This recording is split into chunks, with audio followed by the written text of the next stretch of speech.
నమస్కారం SRK news కి స్వాగతం. ఈనాటి వార్తా విశేషాలు.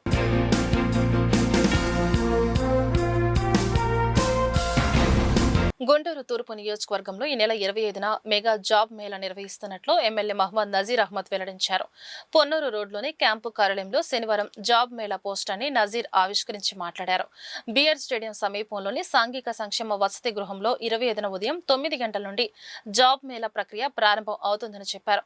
యువగళం పాదయాత్రలో నారా లోకేష్ ఇచ్చిన ప్రతి హామీని నెరవేరుస్తున్నామని, ఇందులో భాగంగానే 20 లక్షల మందికి ఉద్యోగాలు కల్పించడమే లక్ష్యంగా ముందుకు సాగుతున్నామని తెలిపారు. జిల్లా నైపుణ్య అభివృద్ధి అధికారి సంజీవరావు మాట్లాడుతూ 1224 ఖాళీలను భర్తీ చేయడానికి జాబ్ మేళా నిర్వహిస్తున్నామని అన్నారు. 10వ తరగతి నుండి పీజీ అభ్యసించిన వారు అవకాశాన్ని సద్వినియోగం చేసుకోవాలన్నారు.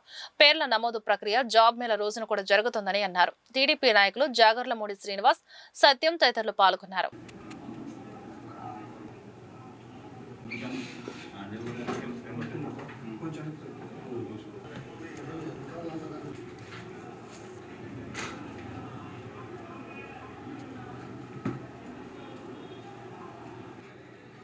స్వర్ణాంధ్ర 2047 టార్గెట్గా ఆంధ్రప్రదేశ్లో ఉన్నటువంటి కూటమి ప్రభుత్వం ఏర్పడినటువంటి 2 సంవత్సరాల్లో ఎన్నికల్లో ఇచ్చినటువంటి వాగ్దానం మేరకు రాష్ట్రంలో ఉన్నటువంటి యువతకు ఉపాధి అవకాశాలు మరింత మెరుగైనటువంటి అవకాశాలను కల్పించాలనేటువంటి ధ్యేయంతో యువగళం పాదయాత్ర సందర్భంగా యువ నాయకుడు నారా లోకేష్ గారు 20 లక్షల మందికి ఉద్యోగాలు కల్పించేటువంటి ధ్యేయంతో అనేక కార్యక్రమాలను రాష్ట్ర వ్యాప్తంగా చేపడుతున్నటువంటి పరిస్థితులు ఉన్నాయి. అందులో భాగంగా ముఖ్యంగా వేలాది మంది యువకులు చదువుకొని ఉద్యోగాల కోసం ఎదురు చూస్తున్నటువంటి యువకులు ఒక పక్కనైతే, వ్యాపారాలు ప్రారంభించి కావాల్సినటువంటి ఉద్యోగాలు చేయగలిగినటువంటి యువత కోసం అన్వేషిస్తున్నటువంటి కంపెనీలు ఒక పక్కనున్నాయి. ఈ రెండిటి మధ్యలో ఉన్నటువంటి గ్యాప్ని ఫిల్ చేయడానికి ఆంధ్రప్రదేశ్ రాష్ట్ర ప్రభుత్వం గతంలో ఏ ప్రభుత్వం ఆలోచించినటువంటి విధంగా ఈరోజు చంద్రబాబు నాయుడు గారి నాయకత్వంలో నైపుణ్య శిక్షణ ప్రతి ఒక్కరికి కూడా అందించి తద్వారా వారికి ఉద్యోగ అవకాశాలు కల్పించాలనేటువంటి ధ్యేయంతో ఈరోజు ప్రభుత్వం ముందుకు సాగుతున్నటువంటి పరిస్థితులు ఉన్నాయి. అందులో భాగంగా రాష్ట్ర బడ్జెట్లో పెద్ద ఎత్తున నిధులు కేటాయించడమే కాకుండా ప్రతి ఒక్క నియోజకవర్గంలో కూడా నైపుణ్య శిక్షణ కోసం యూనివర్సిటీలు పెట్టేటువంటి, కాలేజీలు పెట్టేటువంటి కార్యక్రమాన్ని ప్రభుత్వం తీసుకున్నటువంటి పరిస్థితులు. ముఖ్యంగా ఈరోజు చదువుకున్నటువంటి యువత కోసం నైపుణ్య శిక్షణ ఇచ్చేటువంటి కార్యక్రమంతో పాటు కొన్ని స్కిల్ సెంటర్స్ ద్వారా స్కిల్ నేర్చుకున్న తర్వాత ఉద్యోగాలు కల్పించేటువంటి కార్యక్రమాన్ని కూడా ఈరోజు ప్రభుత్వం తీసుకుంటున్నటువంటి పరిస్థితులు ఉన్నాయి. ముఖ్యంగా 2 సంవత్సరాల కాలంలో మన గుంటూరు తూర్పు నియోజకవర్గంలో ఇప్పటికే 2 సార్లు జాబ్ మేళాలు, విస్తృతమైనటువంటి మెగా జాబ్ మేళాలు పెట్టడం జరిగింది. దాదాపు 780 మందికి ఇప్పటికీ గత 2 సార్లు జరిగినటువంటి జాబ్ మేళాల్లో ఉద్యోగాలు కల్పించి వాళ్ళందరూ కూడా ఈరోజు ఉద్యోగాలు చేసుకుంటున్నటువంటి పరిస్థితులు ఉన్నాయి. తిరిగి రేపు 25 తారీఖున గుంటూరు నగరంలో ఉన్నటువంటి బ్రహ్మానందరెడ్డి స్టేడియం ఎదురుగున్నటువంటి సాంఘిక సంక్షేమ హాస్టల్లో ఈ కార్యక్రమాన్ని 25వ తారీఖున ఉదయం 9 గంటల నుండి ప్రారంభించాలని చెప్పి ప్రారంభించాలనుకుంటా ఉన్నాం. దీనికి తప్పకుండా ఎవరైతే ఉద్యోగ అవకాశాల కోసం ఎదురు చూస్తూ ఉన్నారో అటువంటి యువతులు అందరూ ప్రతి ఒక్కరు కూడా తప్పకుండా తమ పేర్లను నమోదు చేసుకొని ఉదయాన్నే 8 గంటల నుండి ఎన్రోల్మెంట్ రిజిస్ట్రేషన్ జరుగుతుంది. తప్పకుండా రిజిస్ట్రేషన్లో పాల్గొని దాదాపు 34 కంపెనీలు జాతీయ అంతర్జాతీయ స్థాయిలో పేరెన్నికైనటువంటి కంపెనీలు, ముఖ్యంగా అపోలో ఫార్మసీ దగ్గర నుండి, స్కిల్స్ గ్లోబల్ దగ్గర నుండి, బుక్ ఎక్స్పర్ట్ దగ్గర నుంచి, అలాగే లూకాస్ టీవీఎస్ కానివ్వండి, అలాగే ఎస్బీఐ కార్డ్స్ కానివ్వండి, ఆదిత్య బిర్లా కానివ్వండి, ఇటువంటి పెద్ద పెద్ద కంపెనీలు కేవలం జాతీయ స్థాయిలో ఉన్నటువంటి కంపెనీలే కాకుండా స్థానికంగా ఎక్కువ మంది యువతను ఉద్యోగాలకు ఇవ్వాలనేటువంటి ఆలోచనతో ఉన్నటువంటి ఎంటర్ప్రెన్యూర్ కంపెనీసు, ఒక పక్కన సర్వీస్ సెక్టార్కి సంబంధించినటువంటి కంపెనీలే కాకుండా టెక్నాలజీకి సంబంధించినటువంటి కంపెనీలు, మ్యానుఫ్యాక్చరింగ్ యూనిట్స్, అలాగే హోల్సేల్ ఏదైతే వేర్ హౌసెస్ ఉన్నాయో వాటికి సంబంధించినటువంటి జాబ్స్ని కూడా ఇచ్చేటువంటి అవకాశాలు ఉన్నాయి. కాబట్టి ప్రతి ఒక్క విద్యార్థి కూడా 10వ తరగతి పాస్ అయినటువంటి విద్యార్థి దగ్గర నుండి పీజీ డిగ్రీ చేసినటువంటి విద్యార్థి వరకు అనేక అవకాశాలు ఉన్నాయి. 16,000 జీతం దగ్గర నుండి దాదాపు ₹1,00,000 జీతం ఇచ్చేటువంటి ఉద్యోగాలు కూడా ఈ జాబ్ మేళాలో అందించడం జరుగుతూ ఉంది. మన ప్రభుత్వం ఆదేశాల అనుసారము గౌరవ ముఖ్యమంత్రి వర్యులు ఏదైతే 20 లక్షల ఉద్యోగాలు ఇవ్వాలని అనుకున్నారో, ఆయన సంకల్పం ఇచ్చారో, దానిలో భాగంగా ఈ నైపుణ్యాభివృద్ధి సంస్థ అనేది వర్క్ చేస్తూ ఉంది. గౌరవ శాసనసభ్యుల వారు చెప్పిన విధంగానే మనము గౌరవ శాసనసభ్యుల వారి ఆధ్వర్యంలో ఈ మెగా జాబ్ మేళా అనేది కండక్ట్ చేస్తున్నాము. ఇప్పటి వరకు 784 మంది ప్లేస్మెంట్ అయ్యారు, వాళ్ళు వర్క్ చేస్తూ ఉన్నారు. అదేవిధంగా రేపు జరగబోయే జాబ్ మేళాలో 34 కంపెనీలు పార్టిసిపేట్ చేస్తున్నాయి. 1224 వేకెన్సీస్తో ఉన్నాయి. ఇందులో 10th క్లాస్ నుంచి పీజీ వరకు ఎవరైతే నిరుద్యోగ యువతి ఉన్నారో వాళ్ళు ఈ జాబ్ మేళాలో డైరెక్ట్గా పార్టిసిపేట్ చేసి వాళ్ళ క్వాలిఫికేషన్ తగ్గ ఉద్యోగాలను సెలెక్ట్ చేసుకునే అవకాశం ఉంది. ఏజ్ వచ్చేసి 18 సంవత్సరాలు నిండి ఉండాలి, 35 సంవత్సరాలు ఉండాలి. సో మనకి local and non local placements కూడా అవైలబిలిటీ ఉన్నాయి. సో ఇంత మంచి అవకాశం కల్పిస్తున్నారు కాబట్టి మన శాసనసభ్యుల వారు చెప్పిన విధంగా ప్రతి యువత దీన్ని సద్వినియోగం చేసుకొని ముందుకెళ్లాల్సి ఉంటుంది. మన లోకేష్ సార్ ఆధ్వర్యంలో ఇది నైపుణ్యం పోర్టల్ అనేది ఎస్టాబ్లిష్ చేయడం జరిగింది. సో నైపుణ్యం ద్వారా naypunnyam.ap.go.in ద్వారా వీళ్ళు ముందుగానే రిజిస్టర్ చేసుకోవచ్చు. ఒకలా రిజిస్టర్ చేసుకోవడం రాని వాళ్ళు ఎవరైనా ఉంటే ఆ రోజు ఉదయం 8 గంటల నుంచి మనకు రిజిస్ట్రేషన్ చేయడం జరుగుతుంది. సో అదేవిధంగా వాళ్ళకి హెచ్ఆర్తో కూడా ఇంట్రడక్షన్ ఇచ్చేసి తర్వాత జాబ్ మేళా అనేది కండక్ట్ చేయడం జరుగుతుంది. వైసీపీ యువజన విభాగం నాయకులు కార్మూరి సునీల్ అరెస్టును ఖండించారు. బృందావన గార్డెన్స్ లోని వైసీపీ కార్యాలయంలో శనివారం ఏర్పాటు చేసిన మీడియా సమావేశంలో యువజన విభాగం జిల్లా అధ్యక్షుడు ఆళ్ల ఉత్తేజ్ రెడ్డి, నగల అధ్యక్షుడు కోటి మాట్లాడారు. రాష్ట్రంలో వైసీపీని అణిచివేసేందుకు కూటమి కుట్ర చేస్తుందని కన్నెర చేశారు. ప్రశ్నించే వారిపై అక్రమ కేసులు పెట్టి వేధింపులకు గురి చేస్తున్నారని ఆగ్రహం వ్యక్తం చేశారు. చంద్రబాబు వెన్నుపోటికి 2 ఏళ్లు కార్యక్రమం విజయవంతం కావడంతో కూటమి నేతలు జీర్ణించుకోలేకపోతున్నారని అన్నారు. ఎంపీలు డ్రగ్స్ కేసులు దొరికినా ఏమాత్రం చర్యలు తీసుకోవడం లేదన్నారు. రాష్ట్రంలో బీసీలకు రక్షణ లేకుండా పోయిందని, వెనకబడిన వర్గాల జోలికి వస్తే సహించేది లేదని స్పష్టం చేశారు.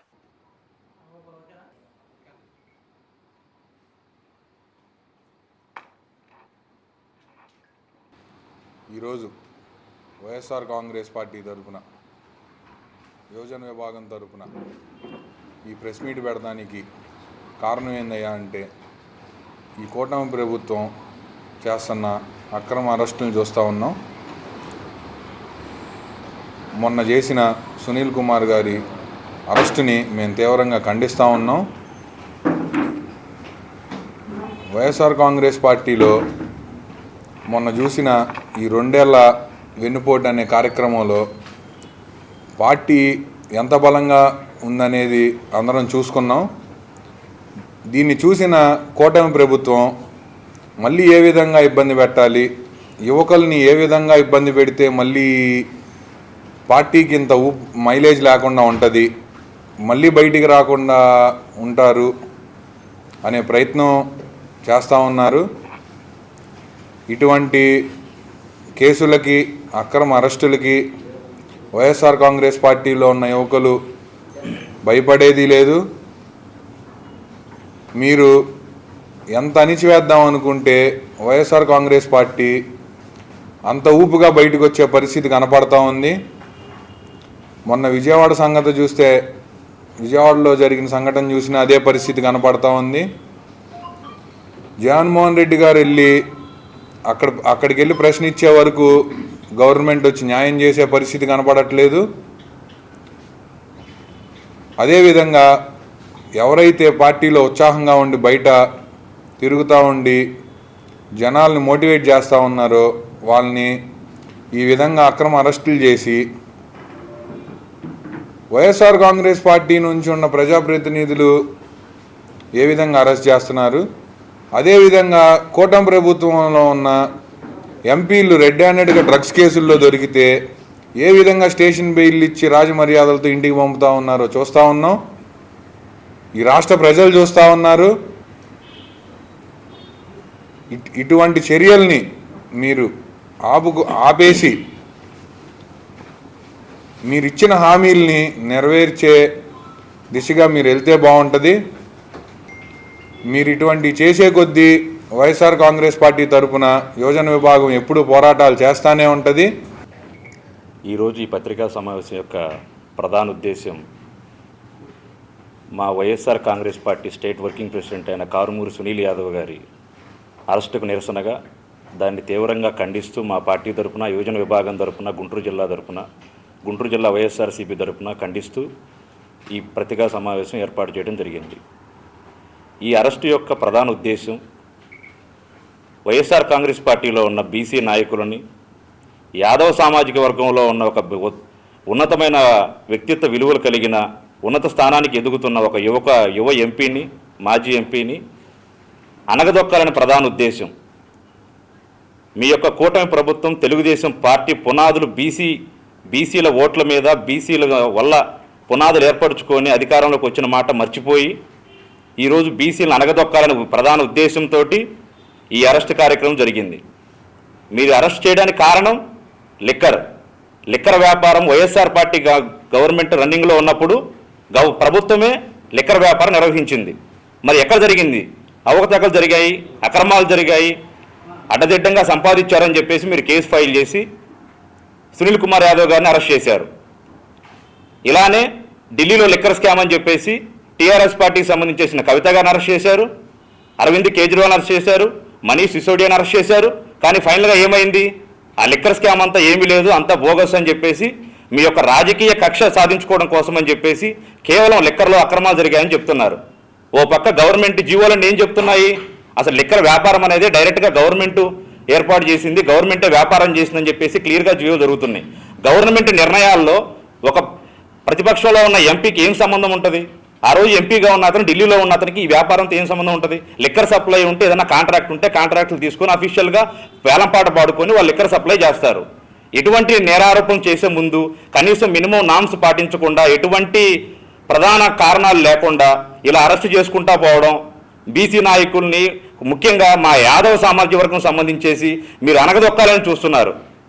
మిమ్మల్ని నమ్మి మీకు ఊడికి ఎన్ని సంవత్సరాల పాటు బీసీ సామాజిక వర్గం మీద డిపెండ్ అయిన తెలుగుదేశం పార్టీ ఆ బీసీలను ఈరోజు ఎవరన్నా ఆ బీసీలో ఒక వ్యక్తి ఎదుగుతుంటే చూడలేక, ఓర్చుకోలేక ఉద్దేశపూర్వకంగా మీరు అనగదొక్కాలనే ఉద్దేశంతో ఈరోజు సునీల్ కుమార్ యాదవ్ గారిని అరెస్ట్ చేశారు. దళిత క్రైస్తవ ఉద్యమాన్ని ఉధృతం చేసేందుకు ఈ నెల 23న గుంటూరులో భారీ బైక్ ర్యాలీ నిర్వహిస్తున్నట్లు all India Christian youth association వ్యవస్థాపకులు డాక్టర్ గొల్లముడి రాజాసుందరబాబు వెల్లడించారు. పాత గుంటూరులోని లూథరన్ కమ్యూనిటీ హాల్లో శనివారం ఏర్పాటు చేసిన మీడియా సమావేశంలో రాజాసుందరబాబు మాట్లాడారు. మతాన్ని అడ్డుపెట్టుకుని ఎస్సీల రిజర్వేషన్ విధానాన్ని ఎత్తివేసే కుట్రలో కాంగ్రెస్ పునాది వేస్తే బీజేపీ దాన్ని కొనసాగిస్తుందని మండిపడ్డారు. ఈ క్రమంలోనే 23న పాత గుంటూరు అంబేద్కర్ బొమ్మ సెంటర్ నుండి ర్యాలీ ప్రారంభిస్తామని అన్నారు. బస్టాండ్ మీదుగా మార్కెట్, చుట్టుకుంట, ఏటాగ్రహారం, పట్టాభిపురం, గుజ్జనగుండ్ల మీదుగా LADS centre, LEM school, Brodipet మీదుగా కలెక్టరేట్ వరకు బైక్ ర్యాలీ కొనసాగుతుందని అన్నారు. ఈ ర్యాలీలోని పాస్టర్లు, క్రైస్తవ సంఘాలు జయప్రదం చేయాలని పిలుపునిచ్చారు. పాస్టర్లు Peravali Ramesh, Bujji, David, Prabhakar, John Wesley, Mary Priya, Sagarika తదితరులు ఈ కార్యక్రమంలో పాల్గొన్నారు.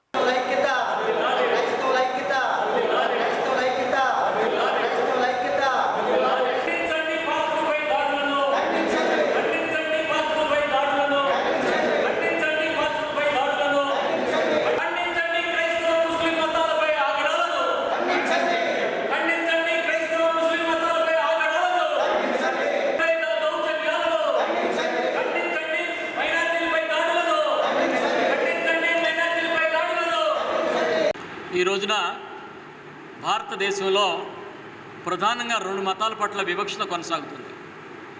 భారత రాజ్యాంగం అనేది లౌకిక వ్యవస్థని తెలియజెప్పే రాజ్యాంగం. భారత రాజ్యాంగం మత ప్రసక్తి లేని రాజ్యాంగం. ఏ మతం ఎక్కువ కాదు, ఏ మతం తక్కువ కాదు. అటువంటి పరిస్థితుల్లో భారతదేశంలో క్రైస్తవ మతం ముస్లిం మతాల పట్ల మాత్రం వివక్షత కొనసాగుతూనే ఉంది. 1950 సంవత్సరంలో జనవరి 20న రాజ్యాంగం అమల్లోకి వస్తే ఆ రాజ్యాంగంలో రిజర్వేషన్లు ఎస్సీలకు ఇస్తే ఆ రాజ్యాంగం అమల్లోకి వచ్చిన 8 నెలలకే, అంటే ఆగస్టు 8వ తారీఖునే ఒక నలుగురు కూర్చుని పార్లమెంటుతో సంబంధం లేకుండా, పార్లమెంటు యొక్క అనుమతి లేకుండా రాజ్యాంగానికి విరుద్ధంగా ఒక రాష్ట్రపతి ఉత్తర్వులు జారీ చేశారు.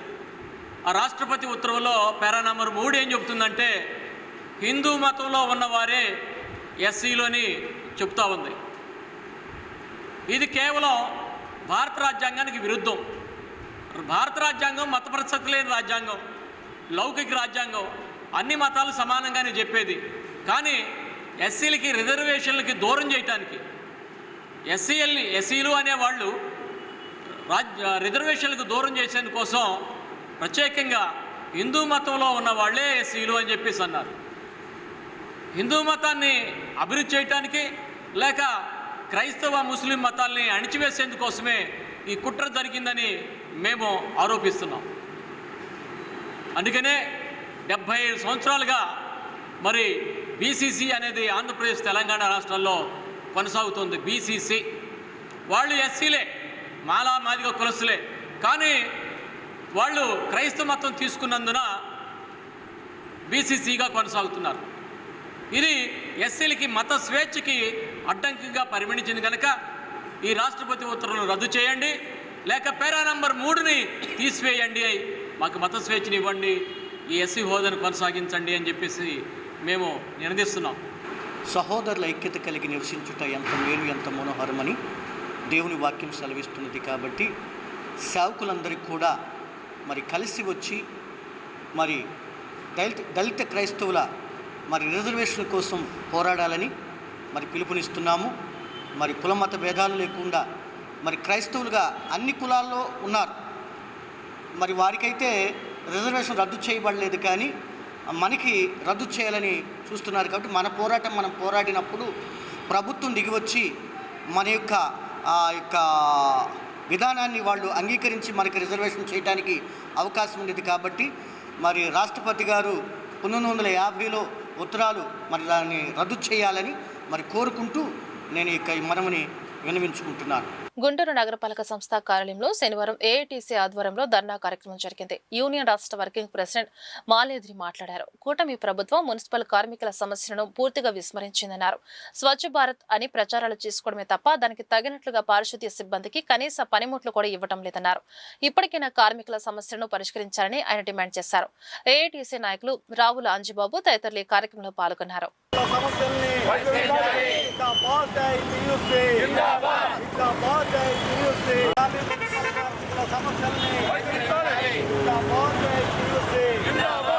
రిటైర్మెంట్గా వయసును 62 సంవత్సరాలుగా కొనసాగించాలి. 62 సంవత్సరాలుగా రిటైర్మెంట్ వయసును కొనసాగించాలి. అవకాశం కల్పించాలి.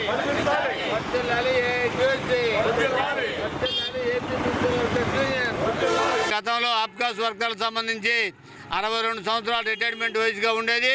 దాన్ని ఇప్పుడు 60 సంవత్సరాలుగా చేస్తూ 2 సంవత్సరాలు వాళ్ళ పదవి కాలాన్ని తగ్గించడం వల్ల అనేక మంది మరి ఇబ్బంది పడుతూ ఉన్నారు.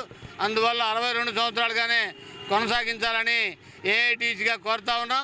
అట్లాగే ఏదైతే గతంలో మరి ఆబ్కాస్లో పనిచేస్తూ చనిపోయినటువంటి కార్మికులకు, అట్లాగే మరి దీర్ఘకాలికంగా పనిచేయడం వల్ల అనారోగ్యానికి గురైనటువంటి వారి పిల్లలకు కూడా అవకాశం మరి ఉద్యోగం ఇచ్చేవాళ్ళు అవన్నీ కూడా ఇప్పుడు ఆపుతాలు చేశారు. వెంటనే అవన్నీ కూడా కొనసాగించాలని కోరుతూ ఉన్నాం. అట్లాగే పర్మనెంట్ కార్మికులకు సంబంధించి చెప్పులు కుట్టుకూలి మరి కనీసం ఏదైతే మరి స్వచ్ఛ భారత్ పేరుతోటి హంగామా చేస్తున్నారో ఈ ప్రభుత్వం వాళ్ళకి స్వచ్ఛతకి ఇవ్వాల్సినటువంటి ఏవి కూడా ఇవ్వని పరిస్థితి కాకుండా కనీసం మరి చీపులు కానీ పార్లు కానీ దంతెలు అట్లాగే కన్జర్వేషన్ ఆర్టికల్స్ అన్నీ కూడా ఇవ్వని పరిస్థితి ఉంది. ఇవన్నీ వెంటనే ఇవ్వాలని కోరుతా ఉన్నాం.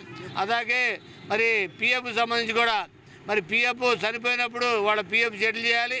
అట్లాగే గత చర్చల్లో మరి గ్రాట్యుటీ సంబంధించి కూడా 1,70,000 రూపాయలు ఆప్కాస్ వర్కర్లకు ఇస్తామని చెప్పారు. ఆ ఆప్కాస్ వర్కర్కి ఇస్తా ఉన్న లక్ష 75,000 ఇప్పటికి కూడా ఎవరికి ఇవ్వని పరిస్థితిలో మరి రాష్ట్ర వ్యాప్తంగా కూడా ఈ ఉద్యమాన్ని కొనసాగిస్తూ ఉన్నాం. మరి రేపు ఎల్లుండి కూడా రేపు 22వ తారీఖున స్థానిక ఎమ్మెల్యేని కలవాలని, అట్లాగే 24వ తారీఖున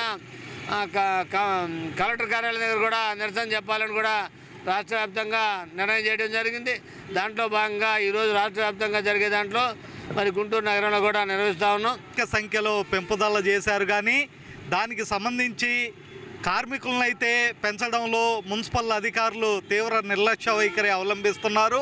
రిటైర్డ్ అయిన కార్మికుల స్థానంలో మళ్ళీ కార్మికుల్ని నియమించుకోకుండా ఉన్నవారి మీదే పని భారాన్ని కల్పిస్తూ శ్రమ దోపిడీకి గురి చేస్తున్నారు.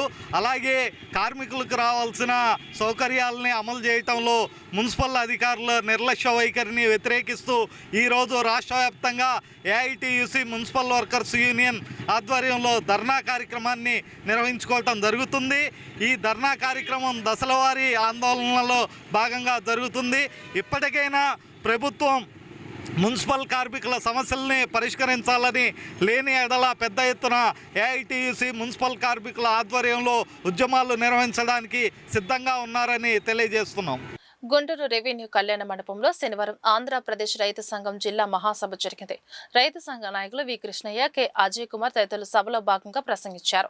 గిట్టుబాటు ధరలు లభించక రైతులు అప్పుల ఊబిలో కూరుకుపోతున్నారని ఆందోళన వ్యక్తం చేశారు.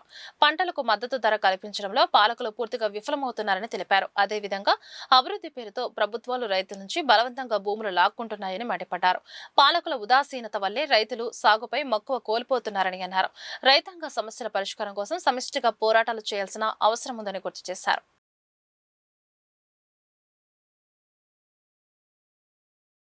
సమాజం ఎక్కడ వెళ్తుంది, వెళ్తుంది సరి చేయాల్సిన బాధ్యత అందరి బాధ్యత. ఇదంతా కూడా దీన్ని ఆలోచించాలి. దీన్ని ప్రభుత్వాలు ఏదో చేస్తామని ప్రభుత్వాలు ఆలోచించడంతో పాటు రైతులు కూడా ఎక్కడ తప్పు జరుగుతుందో అక్కడ మనం రెక్టిఫై చేయాలి. ఇప్పుడు నాకు వ్యవసాయం బాగాలేదు, నేను వ్యవసాయం ఉద్యోగంలో నేను చదువుకున్నాను కాబట్టి ఏదో కష్టపడి ఉద్యోగం సంపాదించుకొని ఉద్యోగం చేసుకుని నేను పెట్టాడాను. ఉద్యోగం రాలేదను ఆ వ్యవసాయం చేసి వాడు ఏం చేస్తాడు? వాడు గిట్టుబాటు ఎట్ట బ్రతకాలి? కూలి చేసుకోవాలి. కూలి పోతే అంటే ఆ కూలి వాడు వెళ్తాడు, కూలికి వెళ్తాడు. ఎన్నాడు కూలికి వెళ్తే పిల్లలు తెచ్చుకుంటాడు. ఈ అవస్థలో మనం ఉన్నాం. నిరాశపడద్దు, ధైర్యంగా ఒక అడుగు ముందుకేసి మనం ఏదైతే ఉన్నామో జ్ఞానం తెచ్చుకోవాలి. తెలివితేటలుగా ఇప్పుడు ఇది ఉంది. ఇప్పుడు ఏ సీజను? పత్తి విత్తనాలు వేసి ఇప్పుడు విత్తనాల సీజన్, ఎరువుల సీజన్. గవర్నమెంట్ ఇప్పుడు విత్తనాలు సప్లై చేయాలి, ఎరువులు సప్లై చేయాలి. ఎక్కడైనా దొంగ విత్తనాలంటే పట్టుకోవాలి. పట్టుకుంటాము వాళ్ళ మీద కేసులు పెట్టాలి, వాళ్ళు క్యాన్సిల్ చేయాలి, పర్మిట్లు క్యాన్సిల్ చేయాలి. ఇవన్నీ ఇంతక కృష్ణారావు గారు చెప్పారు, అద్భుతంగా చెప్పారు. ఇవన్నీ కూడా గవర్నమెంట్ చేస్తే రైతుకి గవర్నమెంట్ పట్ల ఒక అభిమానం పెరిగింది. వాళ్ళకి ఒక విధమైనటువంటి రైతులకి పెట్టుబడి పెట్టాలి. రైతు కూలీలకి సహకరించి వాళ్ళకి ధైర్యాన్ని ఇచ్చి మేము మీకు ఇది ఇస్తాము, ఇంత సబ్సిడీ ఇస్తాము, ఈ పని చేసుకోండి అని చెప్పాలి. నిన్న ప్రకాశం జిల్లాలో రైతులు చేస్తున్నారు. ఏంటి పొగాకుది ఉద్యమంలో నన్ను ఏం కాదు మన కృష్ణారావు గారు వెళ్ళింది. అంటే దీని అర్థం ఏంటంటే 1971లో మేము 17 బ్యానీలు పడేసాం. మా ఆయన కాడ మాది ఒక బ్యానీ పడేసాం. 67 మా నాన్న బ్యానీ కడితే లాస్ వస్తుందని 71లో పడేశారు దాన్ని. పక్కన అంటే నాకు 75 అన్ని బ్యానీలు పడేశారు. అంటే లాస్ వచ్చింది ఆ రోజులు పొగాకు. అంతర్జాతీయంగా జాతీయంగా వ్యవసాయ రంగంలో చాలా మార్పులు వచ్చినాయి. ఇంతకుముందు మా రాష్ట్రంలో జిల్లా పరిధిలోనే మన సమస్యలు పరిష్కారం కోసం రైతు సంఘాలు కృషి చేసి ఇప్పుడు ఇదంతా అంతర్జాతీయంగా ముడిపడింది. ఇక్కడ మన పంటలు పండుతున్నా విదేశం నుంచి దిగుమతి చేసుకుంటారు, ఎటువంటి ట్యాక్సులు లేకుండా. ఇంత కృష్ణయ్య గారు చెప్పారు. ఆ ప్రభావంతో ఇవాళ మనం ఇక్కడ ఉన్న సమస్యలు మరీ కేంద్ర ప్రభుత్వం, ఈ బీజేపీ ప్రభుత్వం వచ్చిన తర్వాత ఎక్కువగా మనం ఉద్యమాలు చేయాల్సిన పరిస్థితి వచ్చింది. అందులో పెద్ద ఉద్యమం మనం చూసాం, ఢిల్లీ రైతు పోరాటం. దానికి అనుబంధంగా గుంటూరు జిల్లాలో మనం కూడా చాలా ఉద్యమాలు కొనసాగించాం. దాదాపు 380 రోజులు ఇక్కడ కూడా చేయడం జరిగింది. వ్యవసాయ రంగంలో కూడా చాలా మార్పులు వచ్చినాయి. నాకంటే ముందు మాట్లాడి చాలా వివరించారు. అందులో మన జిల్లాలో దాదాపు సాగు భూమి తగ్గిపోయింది. జిల్లాలు చీలిపోయిన తర్వాత బాపట్ల, పల్నాడుగా వేరుగైంది. దీని మీద మనకి వస్తున్న నేపథ్యంలో 3,24,000 ఎకరాలు మాత్రమే మనకు సాగు అవుతున్న పరిస్థితి. ఇది కూడా చాలా గత 4-3 సంవత్సరాలు చూసుకున్నట్లయితే గిట్టుబాటు కావట్లేదని చెప్పేసి ఏ పంట వేయాలో అర్థం కాని పరిస్థితిలో కొన్ని వేల ఎకరాలు కూడా విడులుగా వదిలేశారు. ఇందాక చెప్పినట్టు కౌలు రైతులు లేకపోతే వ్యవసాయ కూలీలు ఇవాళ సాగు చేసే పరిస్థితి వచ్చింది. భూయజమానులు భూములు వదిలేసిన పరిస్థితి. అందువల్ల దీనికోసం మన జిల్లాలో ప్రధానంగా ఇప్పుడున్న పరిస్థితిలో బలవంత భూసేకరణ సంబంధించి, సమీకరణ సేకరణ సంబంధించి ఇప్పటికే రకరకాల పేరుతోటి భూములు ప్రభుత్వం తీసుకొని అవసరానికి మించి కార్పొరేట్ సంస్థలకు అప్పు చెప్పే విధంగా రూపకల్పన చేస్తుంది. భారత ఎన్నికల సంఘం సర్ప్ని ప్రతిష్టాత్మకంగా నిర్వహిస్తుందని, భారతదేశ పునాదులను సురక్షితంగా ఉంచాలనే సంకల్పంతో ఈ కార్యక్రమం జరుగుతుందని ఎమ్మెల్యే నజీర్ అన్నారు. పొన్నూరు రోడ్డులోని క్యాంపు కార్యాలయంలో శనివారం నజీర్ మాట్లాడారు. సర్ ద్వారా ఓటు హక్కు కలిగిన వారికి అన్యాయం జరగదని, ప్రతి ఇంటికి ఎన్యూమరేషన్ ఫామ్లు అందించడం జరుగుతోందని అన్నారు. ప్రజలకు సర్పై అవగాహన కల్పించడానికి తన కార్యాలయంలో హెల్ప్ డెస్క్ ఏర్పాటు చేయడం జరిగిందని అన్నారు. సర్పై సందేహాలు అవసరం లేదని, కొందరు అపోహలు సృష్టిస్తున్నారని మండిపడ్డారు. ఈరోజు మనందరికీ కూడా తెలుసు, ఈ నెల 14వ తారీఖు నుండి ఎన్నికల సంఘం ఆధ్వర్యంలో స్పెషల్ ఇంటెన్సివ్ రివిజన్ ఈ కార్యక్రమాన్ని సర్ కార్యక్రమాన్ని తీసుకోవడం జరిగింది. భారతదేశ ప్రజాస్వామ్యం మీద గౌరవంతో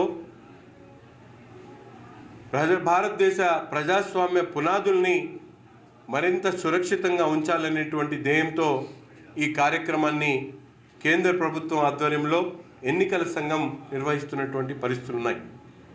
ముఖ్యంగా దీని మీద ఒక నిర్దిష్టమైనటువంటి టైం షెడ్యూల్తో ఏ పనిని ఎప్పుడు చేయాలి, ఏ విధంగా ప్రజలకు ఇబ్బంది కాకుండా ఈ కార్యక్రమాన్ని తీసుకుని వెళ్ళాలనేటువంటి విషయాన్ని క్లియర్గా చెప్పడం జరిగింది. ముఖ్యంగా 2002కు ముందు భారతదేశంలో ఎస్ఐఆర్ నిర్వహించబడింది. దాని తర్వాత ఓటర్గా ఉన్నటువంటి ప్రతి ఒక్కరూ కూడా తిరిగి తమ ఓటుని ధృవీకరించుకోవాల్సినటువంటి అవసరం ఉంది. దీన్ని ఎస్ఐఆర్ రూపంలో ప్రతి ఒక్కరూ కూడా గుర్తించాల్సినటువంటి అవసరం ఉంది. 2002కు ముందు ఉన్నటువంటి ఓటర్లు తమ ఓటుని నమోదు చేసుకుంటే తిరిగి ఫామ్ ఎన్యూమరేషన్ ఫామ్లో ఫిలప్ చేసిస్తే సరిపోతుంది. కానీ 2004 తర్వాత ఎవరైతే ఓటర్గా ఉంటారో అటువంటి వ్యక్తి తన ఓటు ఏ విధంగా వచ్చిందనేటువంటి విషయాన్ని ధృవీకరించాల్సినటువంటి అవసరం ఉంది. ఆ ధృవీకరణ తమ తల్లిదండ్రుల ఓటుకు సంబంధించినటువంటి ఓటు నంబర్ కానీ పేరుతో పాటు ఓటు నంబర్ని వేసి ఆ ఫామ్ ఫిలప్ చేసి తిరిగి ఎన్నికల అధికారులకు ఇవ్వాల్సినటువంటి అవసరం ఉంది.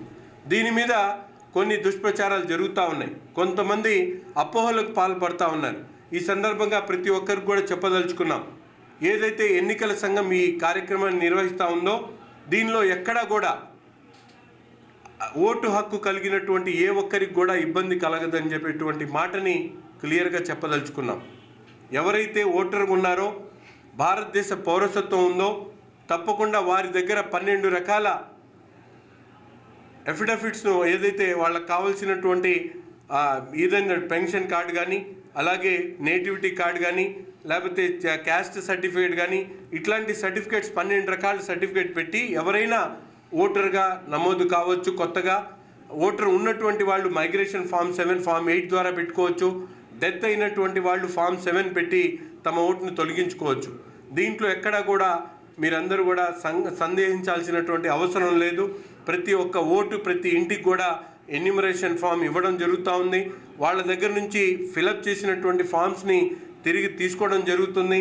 ఎక్కడైనా ఎవరికైనా ఇబ్బంది కలిగినా కూడా తప్పకుండా తెలుగుదేశం పార్టీ BLAలు తప్పకుండా క్షేత్రస్థాయిలో ప్రతి ఒక్క డివిజన్లో కూడా ప్రతి ఒక్క బూత్లో కూడా అందుబాటులో ఉన్నారు.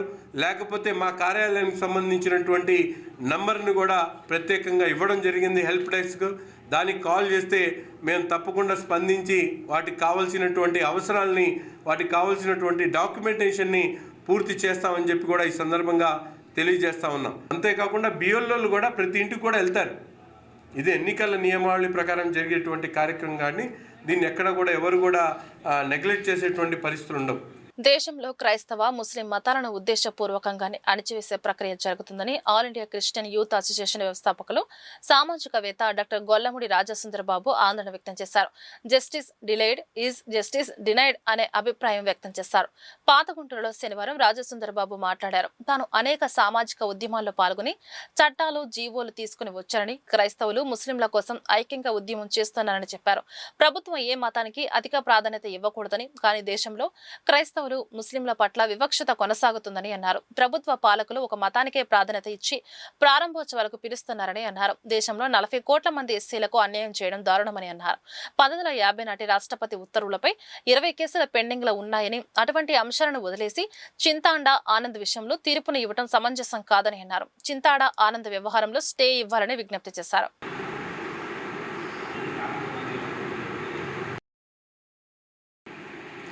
ఆల్ ఇండియా క్రిస్టియన్ యూత్ అసోసియేషనే కాకుండా ఒక సామాజికవేత్తగా అనేక సామాజిక ఉద్యమాల్లో పాల్గొన్నాను. చాలా చట్టాలు తెచ్చాను, జీవోలు తెచ్చాను. అలాగనే క్రైస్తవుల కోసం, ప్రధానంగా ముస్లింల కోసం కూడా ఐక్యంగా ఉద్యమం చేస్తున్నాం. నేను ఈ రోజున చెప్పదలుచుకుంది ఏంటంటే, ఈ భారతదేశంలో ఈ రాజ్యాంగం అనేది లౌకిక రాజ్యాంగం. అన్ని మతాలు సమానం. ప్రభుత్వం ఏ మతానికి అధిక ప్రాధాన్యత ఇవ్వకూడదు. కానీ ఈ భారతదేశంలో మరి ముస్లిం మతం పట్ల, క్రైస్తవ మతం పట్ల చాలా వివక్షత కొనసాగుతూ ఉన్నది. ఉదాహరణకు ఒక మాట చెప్తాను. ప్రభుత్వపరమైన ప్రారంభోత్సవాలు, ప్రభుత్వపరమైన శంకుస్థాపనలు ఏ మత పూజారులతో జరుగుతున్నాయి మీ అందరికీ కూడా తెలుసు. ఆ కార్యక్రమాలకి క్రైస్తవ మత పూజారిని పిలవరు, ముస్లిం మత పూజారిని పిలవరు. కేవలం ఒక మతానికి సంబంధించిన వాళ్ళనే పిలుస్తూ ఉన్నారు. అంటే ఏంటది? ఈ ప్రభుత్వాలు, ఈ పాలకులు ఒక మతానికి మాత్రమే ప్రాధాన్యత ఇస్తున్నారు. మిగతా మతాలని వాళ్ళు ప్రక్కన పెట్టేస్తున్నారు, నిర్లక్ష్యం చేస్తున్నారు. ఇదొక ఉదాహరణ. అలాగనే భారతదేశంలో 1950 సంవత్సరం జనవరి 26వ తారీఖున భారత రాజ్యాంగం అమల్లోకి వచ్చింది. ఆ రాజ్యాంగంలో ఆర్టికల్ 341 అనేది ఎస్సీలకి రిజర్వేషన్ కల్పించింది. అంబేద్కర్ గారు రాసిన రాజ్యాంగంలో ఎస్సీలు అంటే ఎవరు అనే దాని విషయంలో, ఆ రిజర్వేషన్ విషయంలో మత ప్రసక్తి లేనే లేదు. కానీ రాజ్యాంగం అమల్లోకి వచ్చిన 8 నెలలకే ఆనాటి పాలకులు పార్లమెంటు యొక్క అనుమతి లేకుండా ఒక రాష్ట్రపతి ఉత్తర్వులు, రాష్ట్రపతి గారి పేరున ఒక ఉత్తర్వులు, ఎగ్జిక్యూటివ్ ఆర్డర్ అంటారు దాన్ని. It is not an ordinance. అది ఆర్డినెన్స్ కాదు, లేక ఒక చట్టం కూడా కాదు. ఒక ఎగ్జిక్యూటివ్ ఆర్డర్ అనేది ఇచ్చారు. అదేంటంటే, ఫలానా హిందూ మతంలో లేక హిందూ మతాన్ని అవలంబించే వాళ్ళు మాత్రమే ఎస్సీలు, మిగతా మతాల వాళ్ళు కాదు అని చెప్పేసి అది చెప్తూ ఉంది. మరి సిక్కు మతస్థులందరూ పోరాడారు. వారికి సిక్కు మతస్థులకై 1956 సంవత్సరంలో సిక్కు మతంలో ఉన్న ఎస్సీలు కూడా ఎస్సీలు అని చెప్పి రాష్ట్రపతి ఉత్తర్వులకి సవరణ చేశారు. అలాగే 1990 సంవత్సరంలో బౌద్ధులకు కూడా రాష్ట్రపతి ఉత్తర్వులకు సవరణ చేసి పారా నంబర్ 3కి వారి అంటే బౌద్ధ మతంలో ఉన్న ఎస్సీలు కూడా ఎస్సీలే అని చెప్పేసి ఒక సర్టిఫికెట్ ఇచ్చేశారు. కానీ వేరేస్ ఈ క్రైస్తవ మతంలో ఉన్నటువంటి ఎస్సీలకి, ముస్లిం మతంలో ఉన్న ఎస్సీలకి మాత్రం అన్యాయం చేశారు, ద్రోహం చేశారని చెప్పాలా. ఇది రాజ్యాంగ ద్రోహం అంటున్నాను. దేశంలో దరిదాపుగా 40 కోట్ల మంది ఎస్సీలుంటే వాళ్ళకి అన్యాయం చేయటం దారుణమైన విషయం అని మేము అంటున్నాం ఈ రోజున.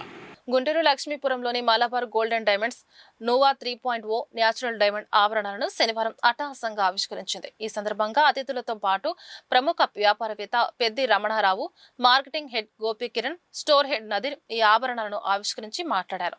ప్రతి డిజైన్ ప్రకృతి ఆకృతుల వైవిధ్యాన్ని కలిగి ఉందని అన్నారు. ఫ్రెండ్లీ బడ్జెట్ లో 14 క్యారెట్స్ తో ఈ ఆభరణాలు అందిస్తున్నామని అన్నారు. సెప్టెంబర్ 19 వరకు నోవా కలెక్షన్స్ అందుబాటులో ఉంటాయని కస్టమర్లు ఈ అవకాశాన్ని సద్వినియోగం చేసుకోవాలని పిలుపునిచ్చారు.